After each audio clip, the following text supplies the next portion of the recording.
Learning Python is about learning three things. The first is the syntax of Python. You know the syntax when you know that, for example, to create a list, you should use square brackets and the list items are divided by commas. And you know that to call a function, such as the sum function, you need to use this round parentheses, and so on. The second thing is to know the proper data structure for your particular scenario. For example, you wanted to calculate student grades.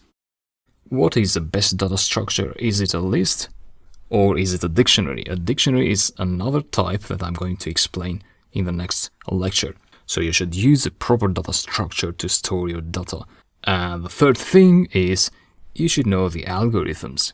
So to calculate the mean, what do you need? This is a very simple algorithm, and in the beginning you'll have a hard time finding the proper functions, what to use for the sum, what to use to count the objects of an array, of a list, for example. But I showed you how to check for that using the dir and the help function. And that's pretty much it.